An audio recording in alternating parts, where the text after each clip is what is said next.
Eleanor, what you looking for? Just trying to find out where I'm stepping. So they gotta look up. And I have to use my binoculars. Here we go, right there. There. You see something down in the pond? No. What do you see?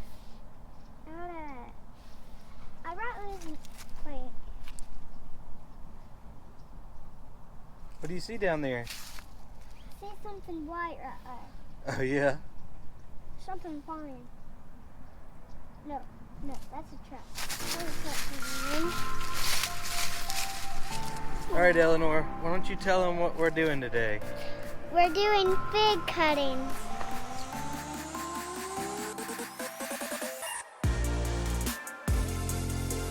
Eleanor and I are standing right here in front of our favorite tree on our farm.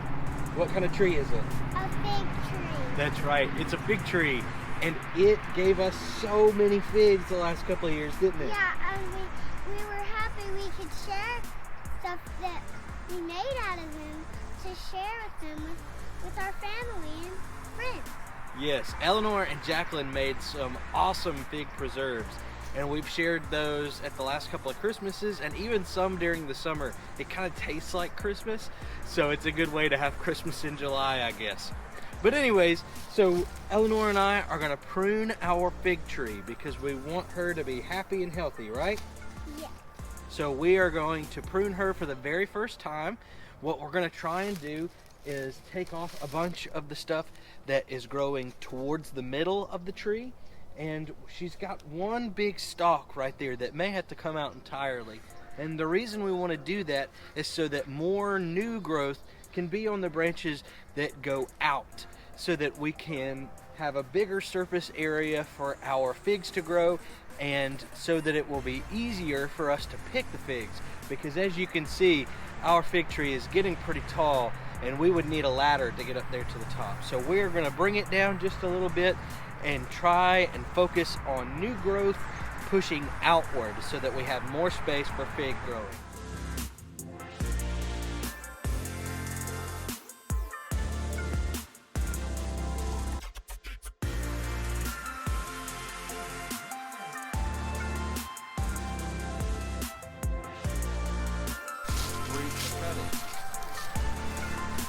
We have to get all the limbs so we can root the cuttings.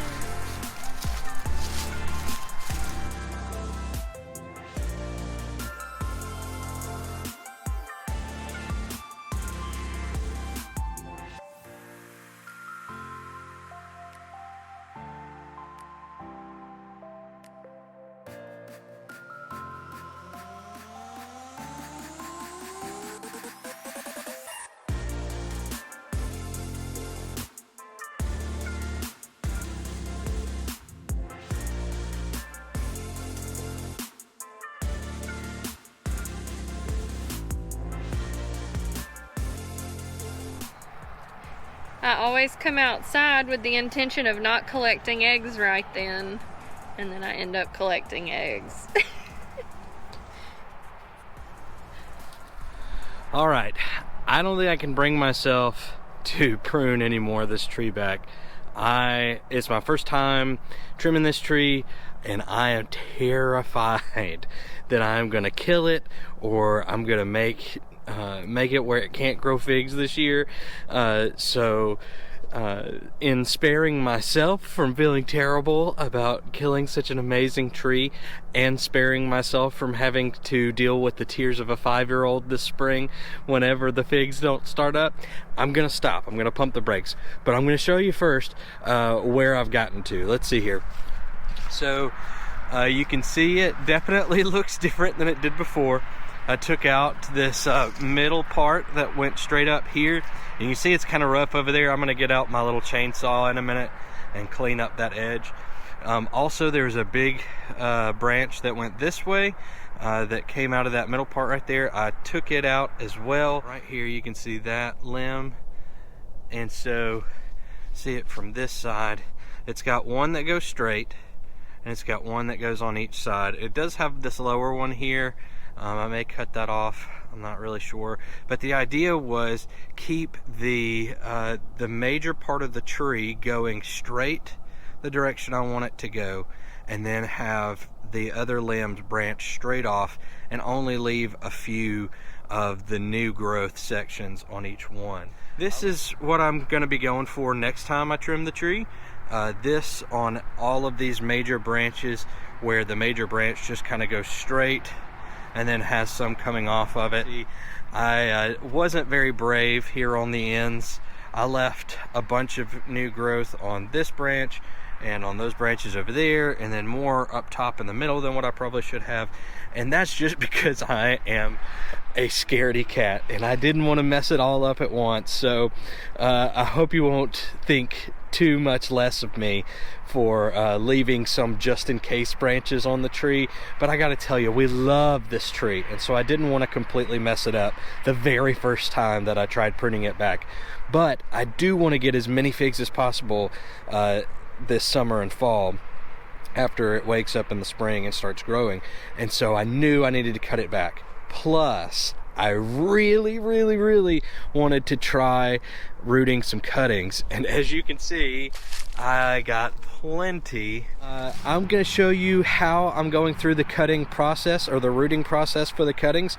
Let me know what you think about that process. It's my first time trying to root fig cuttings, so go easy on me, but tell me in the comments what you think I could do better next time, or if you see something that I probably should try not to do next time.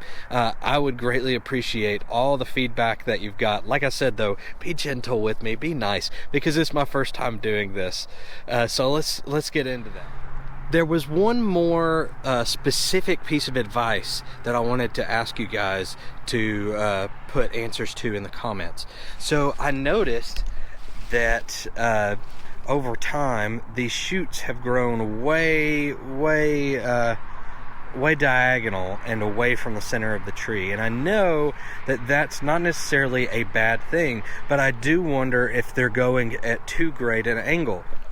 So my question is, do you guys think that I should get like a ratchet strap and like roll it around, wrap it around these and tighten it up a little bit and see if I can get them to grow kind of more straight up and closer together in the spring? I mean, leaving enough space for there to be air to breathe and all that, but should I be trying to lift those up a little bit so that they can grow up and out, or do you think that they'll do that naturally now that I'm thinning it out?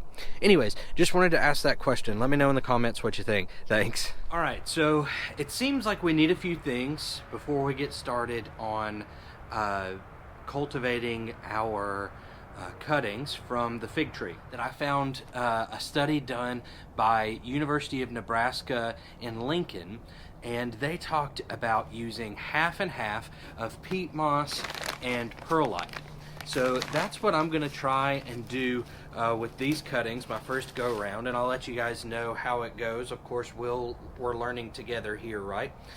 So I've got my peat moss and my perlite. I'm gonna go 1 and 1, so half and half of that in a bucket, and then I'm gonna add some water to it, press out some of that water, and then put it into the next thing we need, a pot. I'm gonna use some pots that I have that I saved from starting seeds and transferring seeds to their first pot last spring. And I'm gonna reuse those pots because I would hate to just have a single-use plastic pot. No offense to anybody that's doing that with this project, but it's hard for me to do that. So I'm reusing these little plastic nursery pots to root these cuttings out in.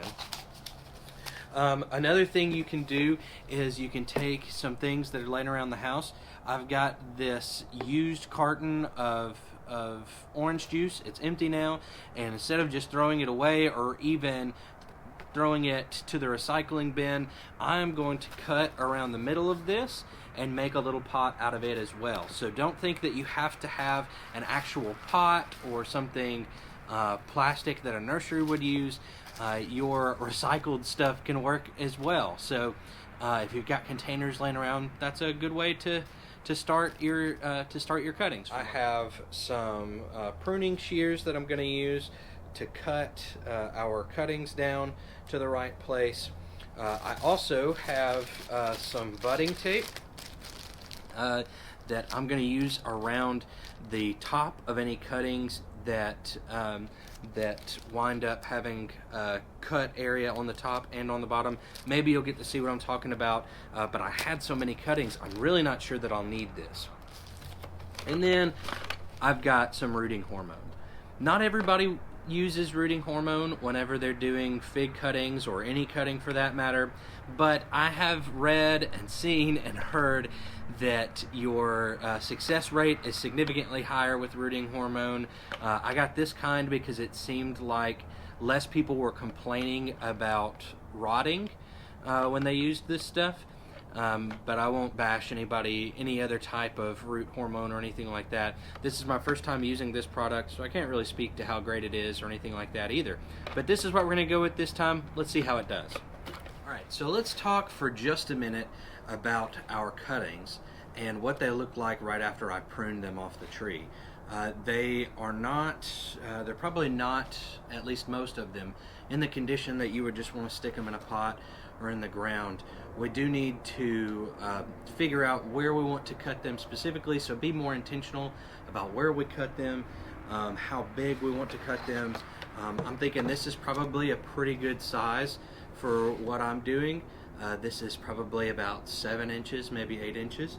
And so, and as you can see right there, there's a node right here down low. So the very end of this is kind of on a node, so I'll probably cut just a little bit off of that end and root that one. So I like the look of this, so I'm going to keep this one here in my done pile. But I do want to show you also all of these smaller cutting pieces that I'm going to take the cuttings off of. Almost all of them came off of big branches like this because I was pruning for the first time on that tree in a very long time. I've never pruned it before, and it seems like it's been a really long time since it's been pruned.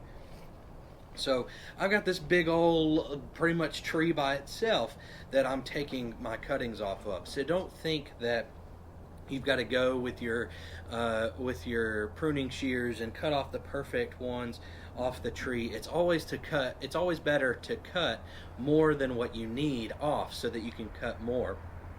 As my dad used to say when I would be headed to the barber shop, he would say, all right, now remember, you can always take more off, but you can't put more back on.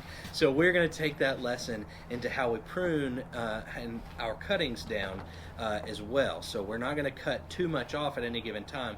We'll take it slow, make sure we've got the size that we want for our cuttings. Let's keep on learning together here. So I've got my rooting hormone ready to go. I've got my peat moss and my perlite down here. We're going to run through how to mix some of this up, or you're going to watch me whether I fail or succeed, right? And we're going to mix up some of our we're going to dilute some of our rooting hormone concentrate here. And we're going to go ahead and pot up about 6 of these so that they can get started rooting. I had a bunch of people tell me that they did want cuttings from our fig tree whenever I asked folks on Facebook about it. So I'm also going to show you how I plan on preserving some cuttings for folks that can't get here until tomorrow. These cuttings would probably be fine, but it's my first time doing any of this, and I really don't want to mess it up and disappoint folks that are going to drive all the way out to the farm to get some cuttings. So I'm going to show you my idea of how I think I can keep them ready to go for my friends that are coming to get them. So first off, let's mix some of our potting medium, our rooting medium here. Mix it up so that as soon as we have the Dip and Grow ready to go, that's the brand of rooting hormone we're going to use, Dip and Grow. As soon as we've got it mixed up and ready to go, we can pot a few of these, get them ready to root. So what I'm going to do is I'm going to use this little pot, which are the pots that we're going to use for our cuttings. I'm going to use this little pot to measure out peat moss and perlite, and they're going to go in at about a 50-50 mixture. And so I'll get 1 cup of the peat moss, 1 cup of the perlite, and I'll go back and forth. We're going to do 6 of these right now, so I will get 3 cups of peat moss and 3 cups of the perlite.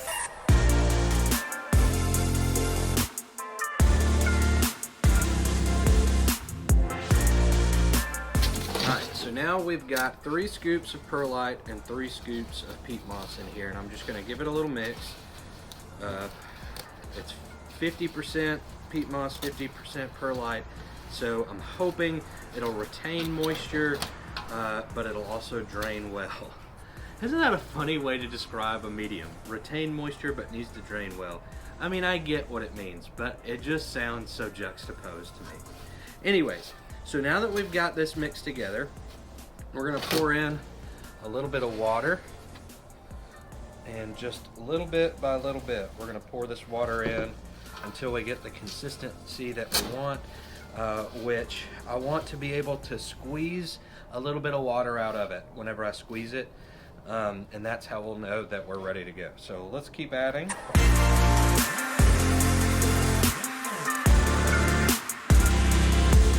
Alright, maybe just a little bit more water. What's starting to happen now after I've added in some water is I can feel the moisture in it. Now the moisture is not so heavy that it is that it feels really wet, so to speak. I can feel how cold that moisture feels. Then again, it is like 37 degrees here right now, and that is cold for Alabama, in case you don't know. Anyways, let's add a little bit more water here. Keep mixing it up. See if we can get it just moist enough to where we can squeeze out a little bit of that moisture.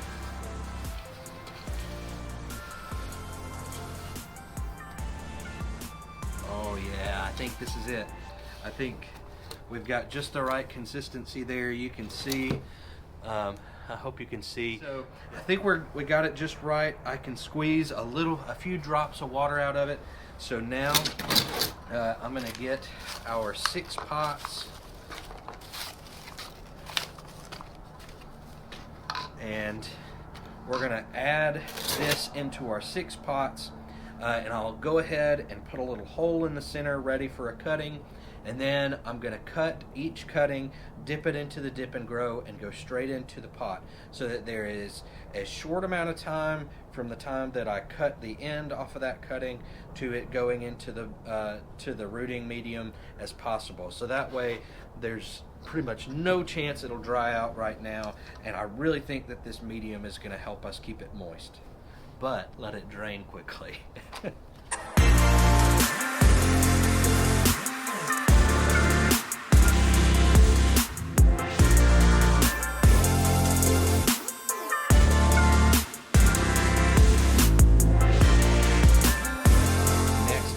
Going to make our dip and grow solution.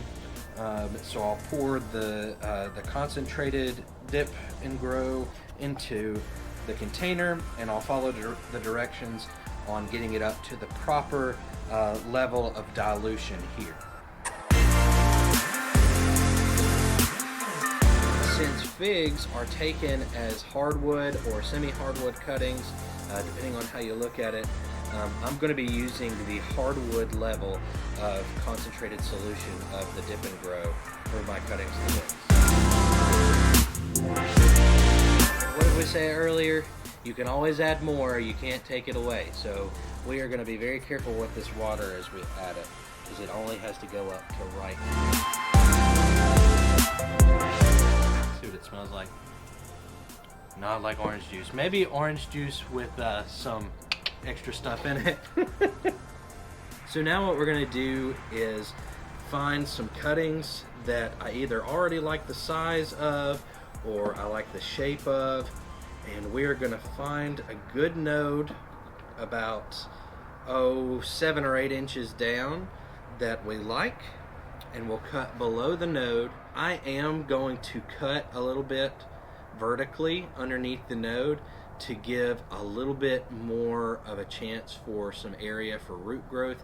I know people go back and forth about this, about whether that works, but the research that I've done suggests that that's the way I should try to do it. So like I said, this is my first time. If Granny taught you to do it differently, and Granny was always right about figs, then I don't mean to step on Granny's toes. I'm just trying what I think sounds best for me. So I'm going to pick a good node, and I'm going to scrape along it a little bit before I dip it into the hormone.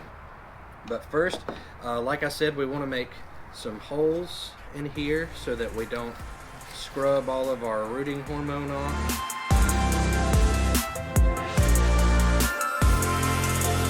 So I like that it's straight. I like that there are a bunch of nodes on this. I like that it doesn't look like it's all first year growth. Down here you can see that some of it's a little bit harder than up top. So I like that. So I'm probably going to take right here up to this node. So I'll scrape up through there, and we will probably bury it up to that node if we can. And so hopefully that will give us a better chance of getting some roots going. So, I know you can't see that far back, but I'm going kind of at an angle here, but making sure that I'm completely above that node right there.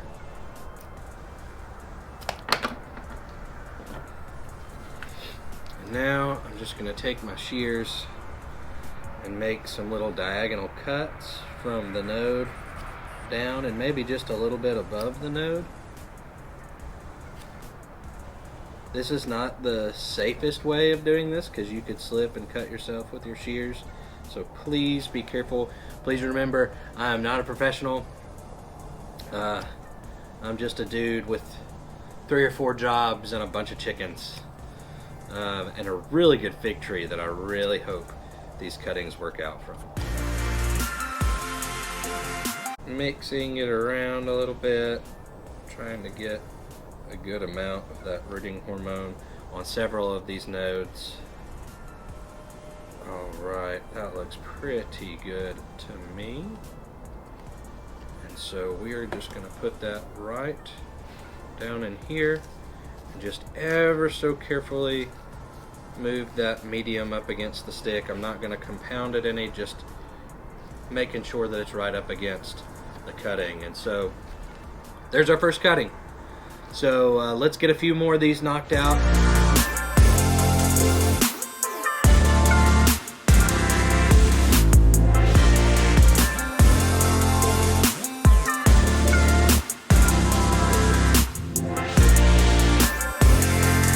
I should probably also say that the directions for the dip and grow do suggest wearing gloves, and I'm just going to be a little extra careful. So don't take my bad example as a reason not to wear gloves when you use this. You should definitely wear gloves.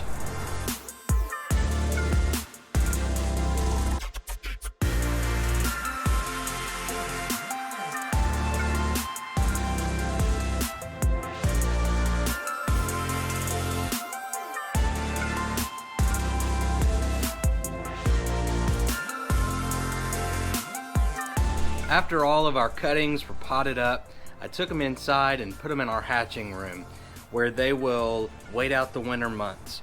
Essentially, that room stays in the 70s in terms of temperature, which is great for rooting, and all of them will actually be kept in a dark spot underneath the table that our cabinet incubator sits on. So they'll be in a warm, dark spot. We're not worried about them getting any light while they're rooting, because you don't want any growth. You're not going to see any growth above the dirt for that first little while because they're dormant up there. What we're hoping for is that there will be growth down at the bottom. So we've got 25 of these little babies in the hatching room that I am very excited about as we move forward.